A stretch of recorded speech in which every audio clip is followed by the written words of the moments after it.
Obadia alimwambia Ahabu kwamba nabii Eliya yungali hai na anakuja ili mkutane naye.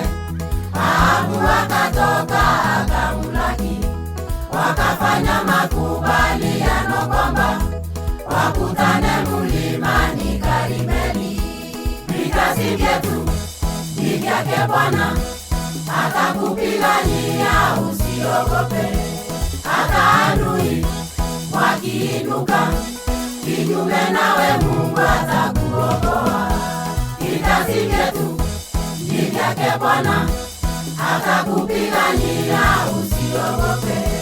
Hata adui wakiinuka kinyume nawe, Mungu atakuokoa.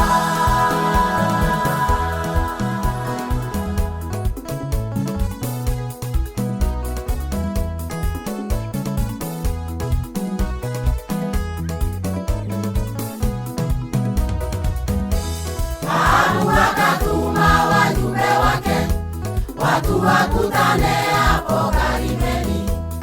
Akakusanya manabii wa Baali wapatao 450, wakatengeneza madhabahu hapo, waone Mungu wa kweli ndiye nani. Vita si vyetu, ni vyake Bwana, atakupigania usiogope. Hata adui wakiinuka kinyume nawe, Mungu atakuokoa. Vita si vyetu, ni vyake Bwana, atakupigania usiogope. Hata adui wakiinuka kinyume nawe, Mungu atakuokoa.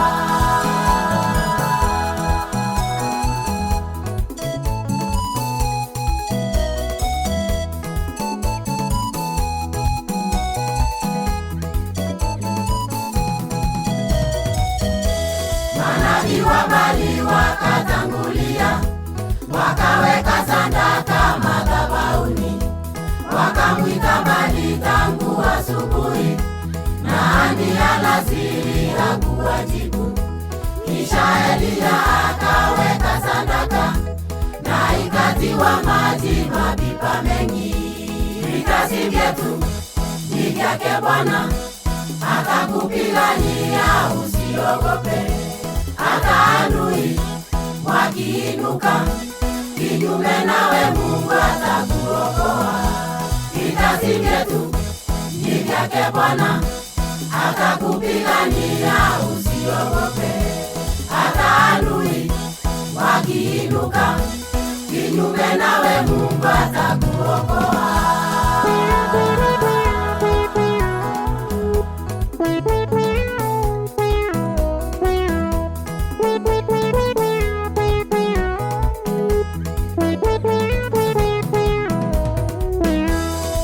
Akatuma moto wa mbinguni, sadaka, kuni na maji zikarambwa. Eliya akawaua manabii wote 450 wa Baali. Jambo hili likampendeza Mungu, akaleta mvua Israeli. Vita si vyetu, ni vyake Bwana, atakupigania usiogope.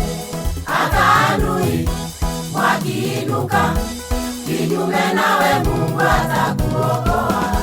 Vita si vyetu, ni vyake Bwana, atakupigania usiogope.